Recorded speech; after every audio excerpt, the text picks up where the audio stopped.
Yo, what's up guys? So welcome back to my YouTube channel, JC Rider Adventure Motovlog. And kung di ka pa subscribe, please click subscribe button sa baba and notification bell para update sa lahat ng videos na gagawin ko. What's up guys? Ngayon magre-review tayo ng Akaso V50X.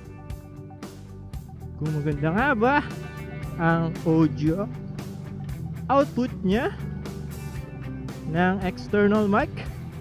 Pero bago yon, wala tayong gasolina, so magpa-gasolina muna tayo sa Petron.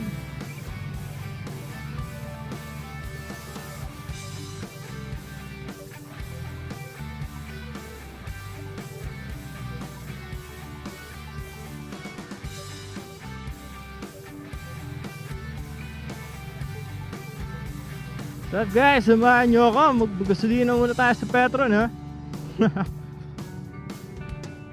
Sino ba kasi ang pinagsiselosan mo?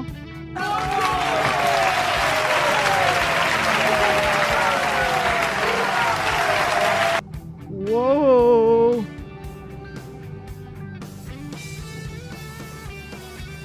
First time ko palang gamitin tong Akaso V50X. So sana maganda.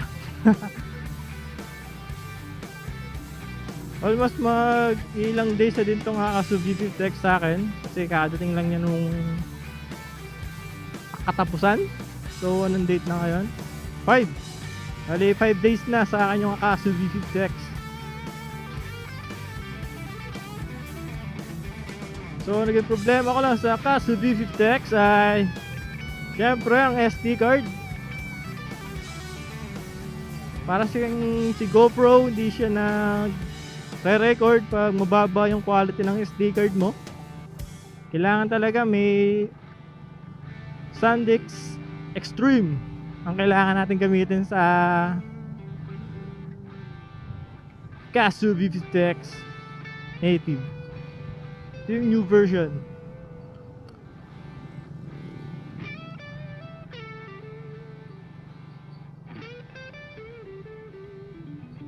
Sino nga nagabang yung sticker natin dyan? So sad, wala pa din tayong sticker. Di pa rin nadating galing Manila. So paggas muna tayo dito. Petron. Only 100 pesos.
Okay, mamaya may points na ulit tayo.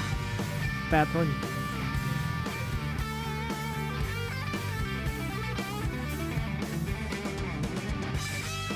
Okay.